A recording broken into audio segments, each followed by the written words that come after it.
Are you someone who has never lifted a dumbbell in your whole life?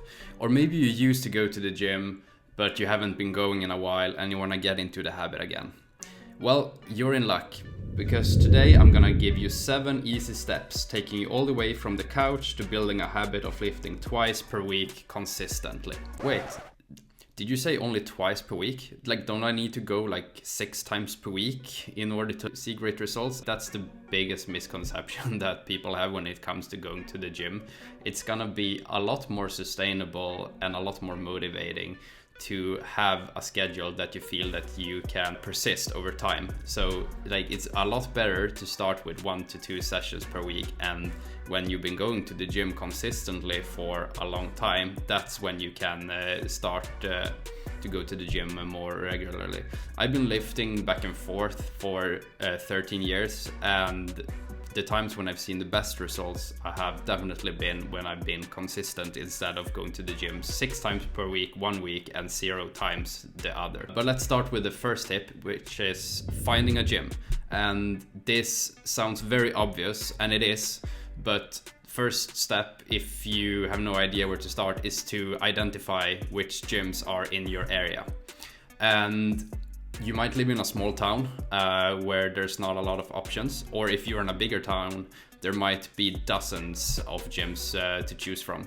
So my biggest tip here is to not focusing too much on what type of gym it is, but rather focusing on the location. So like, is it close to work? Is it close to school? Is it close to where I live? Because the one thing that's gonna make it easiest for you to stick with your gym habit is to have it in a convenient location, so that after a long work day you don't have to drive 30 minutes or an hour to get to the gym. Maybe you can just walk a couple of blocks and then you're at the gym.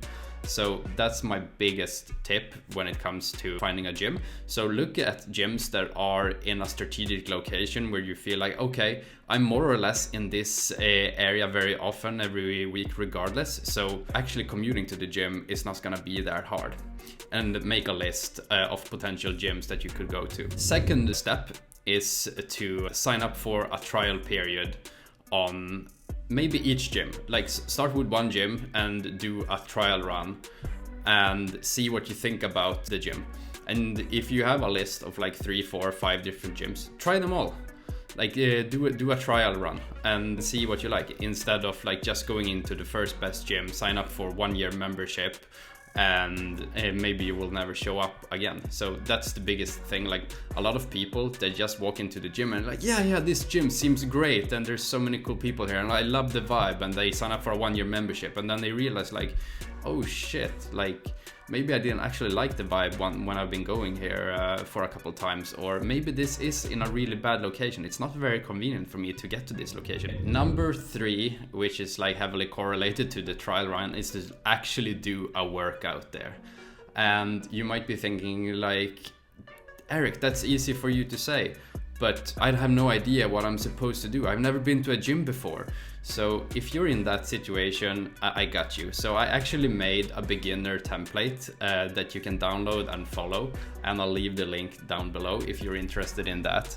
And good gyms should also offer you like a beginner template specific to the machines that they are offering. So don't feel afraid to ask. And you might be in a position where you look at an exercise and you're like leg press. I don't even know what a leg press looks like.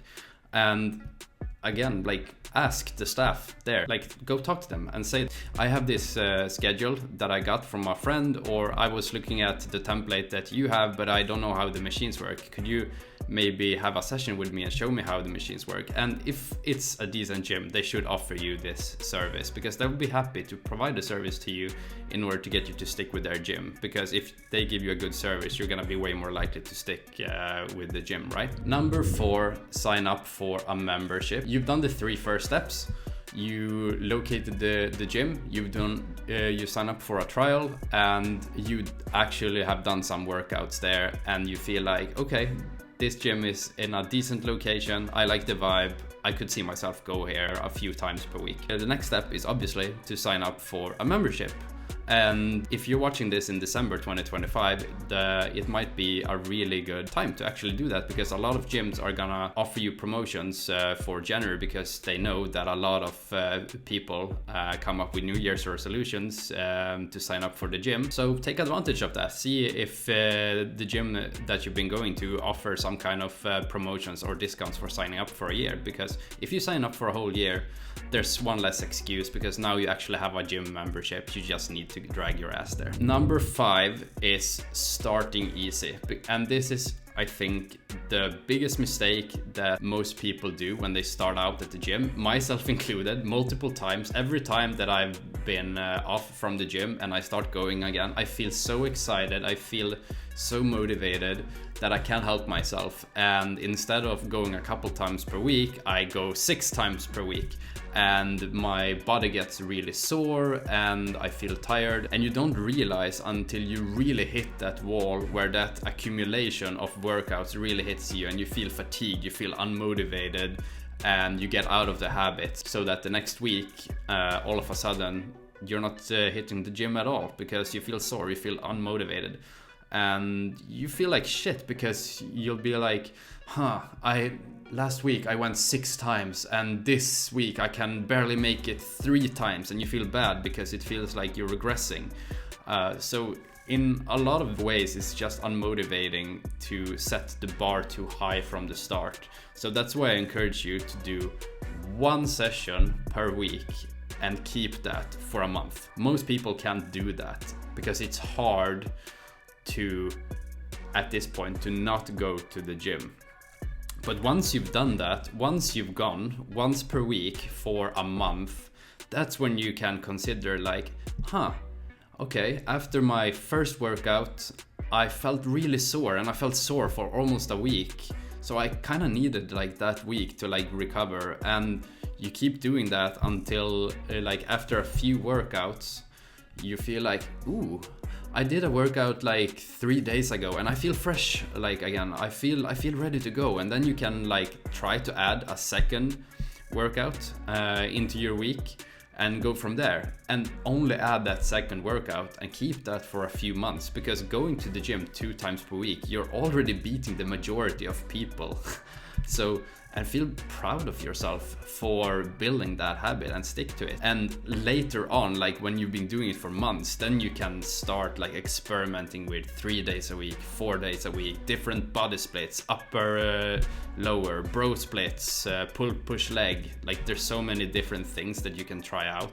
But in the beginning, just focus on being consistent. Do 1 training session per week and then slowly progress, building it up over time, because then your body also gonna get used to the workload that you're putting on yourself. Because in the beginning, even if you've been lifting before, if you've been off the gym for some time, your muscles are not gonna be used to it, and your nervous system is not gonna be used to it. So you need adequate time to recover, and this is also gonna be way more motivating because you always feel like you're progressing rather than regressing. This is also why you see so many people in the gym in January, because they hit New Year's and they think like, I know last year I promised myself that I was gonna show up at the gym consistently, and I really did that in January, and then it kind of fell off and life got in the way and I have so many obligations. And now when the New Year's are approaching, they make the same promise to themselves again, and they start going 5 times per week in January, and then they hit that same wall that I was talking about. So avoid the trap of going out too hard, please. Step number 6 is finding a gym buddy. A real life hack when it comes to being accountable is finding an accountability buddy. And this is not just for gyms, but it comes from running, for recording YouTube videos. So I'm currently part of the Part-Time YouTuber Academy, where I found accountability buddies to upload YouTube videos. That's extremely powerful. So the thing is that you're gonna be way more likely to show up for the gym if you know that your buddy is waiting for you, and they're gonna be pissed if you don't show up. So that's a really good hack. And Some of my best periods definitely have been when I've had gym buddies, because it's also way more fun to work out together. So don't be afraid to go out of your way to find a gym buddy. Maybe you have a friend, you have a colleague, a family member, whoever is in your network that also wants to hit the gym, and you can work out together, progress together, and be accountable. Number 7 is actually to track your workouts, and this doesn't have to be complicated. It can be as easy as having a book with you, and every time you do a workout, you write down the exercises, you write down the number of sets, the number of reps, and the weight that you were using. And when you show up for the same exercise the week after, you know what you did the week before, so now you have something to compare to, so you don't have to guess like, oh, how much weight did I use, how many reps did I do, what settings did I use at the machine, because some of the machines might have a lot of different settings, and so then you don't have to spend like 5 minutes like correcting the settings according to your body size. So that's really a hack that I recommend. I used to do this in Excel, which was very tedious, but I realized after some time that it took away too much time, and it kind of sucked out the enjoyment. So now I just use an app. I use StrengthLog, which is a really good app. I'm not sponsored by them or anything, and there's plenty of other different free apps. I use the free version, it works great. I just click on the exercise I did the week before, and I try to beat that, and that in that way I feel like I'm always challenging myself. That's it, that's the 7 steps. Like, building a gym habit doesn't have to be complicated. Let me know if you have any comments about gym routines and what obstacles you are facing when it comes to building a sustainable gym habit, and I'll be happy to answer them in the comment or in a future video. And if you found this video valuable, it means a lot to me if you like the video, and please hit the subscribe button if you want to see some more tips related to fitness and health. And I'll see you in the next one.